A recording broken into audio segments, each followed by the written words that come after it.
much money to make on the spot market. 2025. This is March 2025. I'm going to go over kind of my whole month, March, if I can remember it all.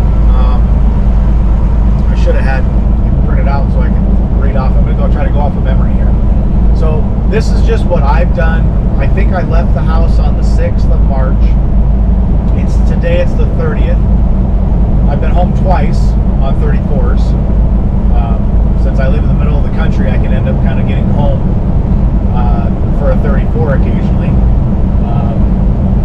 But I've been, I call it my hitch, meaning from when I leave empty to go pick up a load to when I come back empty. I haven't been back empty, I've been back with a load on, so didn't bring my hitch. Anyway, I left the house on the 6th. I took a lumber load out of Saratoga, Wyoming, went to Illinois, Iowa with it, and that was a really crummy paying load. Now it normally pays pretty crummy coming out of my home. I live in Wyoming, and I either deadhead a long ways to Salt Lake, which is a horrible market also, or I take something locally, which is always a horrible rate. So anyway, it's always a horrible rate when I come out of the house. So I took that one. It was a 150-mile deadhead to pick up that lumber. Then it was like an 850-mile run. Ended up being pretty close to 1,000 miles with my deadhead. That load paid $1,200. So with my deadhead, that was $1.20 a mile. Now I was gonna freak out. How the hell are you making money at $1.20? I'm not. That was a total loss for me. But it got the ball rolling. So then I took a load from Iowa to Washington State, up around Everett. I delivered in Everett, and that load, I don't remember. I think it was $3,800. It paid $210. I want to say that might have been before deadhead, though. It might have been like 207, 206, something like that, all in. So then I went over to Washington. I had to do a reset in Washington, the 34. Then I picked up a load in Washington, like a 15-mile deadhead, pretty close. Went to Utah with it. That load paid,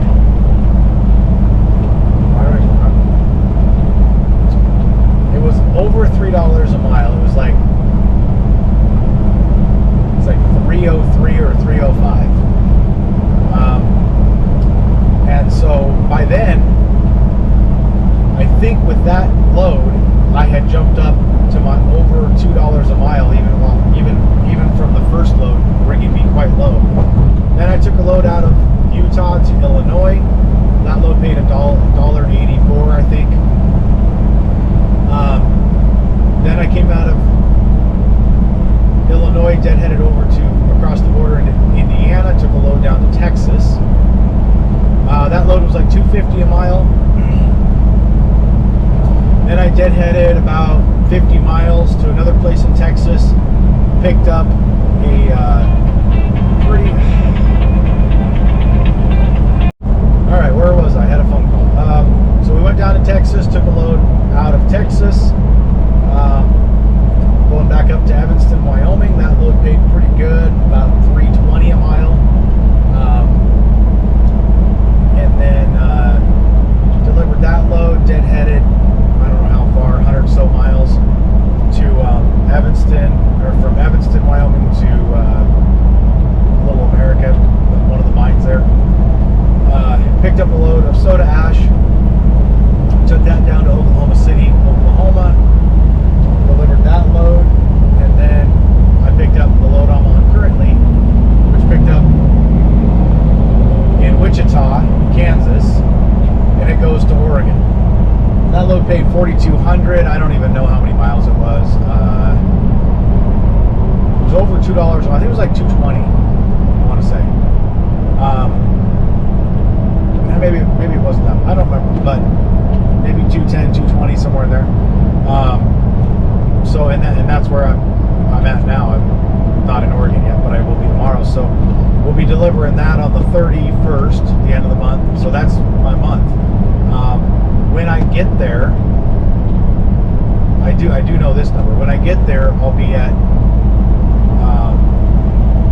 212.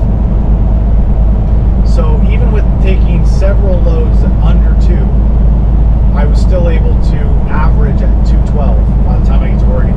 And Oregon's a pretty good spot, so I should be able to boost that average after Oregon. It's not a good spot if we go long, but when we go short, if I do a, oh my God. Okay, back again. Holy cow, where the heck was I? So I'll be delivering on the 31st in Oregon. All those loads combined add up to $22,800 of revenue. I don't have my fuel bill for that time because I haven't even filled up my last fuel up yet. So, but I have been running about 37 cents per mile for fuel. So 37 cents of the 212 is fuel, diesel fuel. 1.6 cents is for DEF fuel.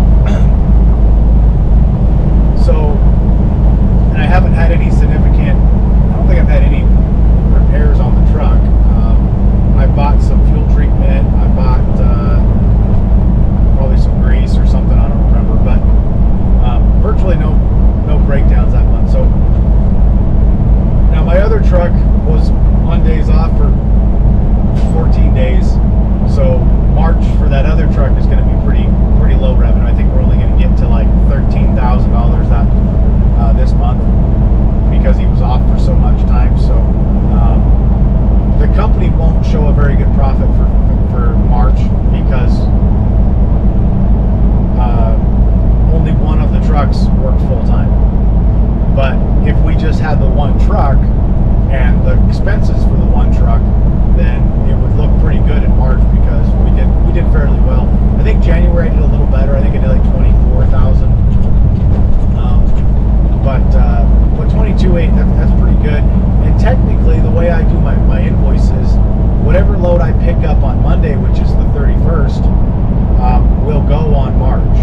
Even though I don't get the money in March, it gets reported in March because the day I pick up is the day my invoice is dated, and that's how I track it. So technically it'll be over 22.8 because who knows what load I'm going to take next, but that amount will go on March as well. So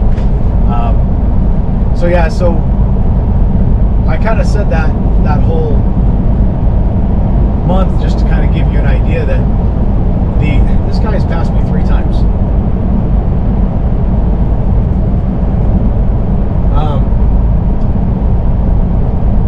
That sometimes you have to run at a loss on certain loads to get the next load. Or said a different way, you have to take the bad along with the good. You can't just run good load after good load after good load. I used to be able to, but in this market you can't do that. There's always going to be a bad load. How do you make sure that you get more good loads than bad loads? And that is just knowing your market, understanding which lanes pay better, and trying to go from one good lane over and then take the direct back might be bad, but if you bounce around, like for example, here's an example. Let's say if you come out of Alabama and you go to California. Then from California, it's going to be bad going almost anywhere unless you go to Seattle, Salt Lake, or Denver.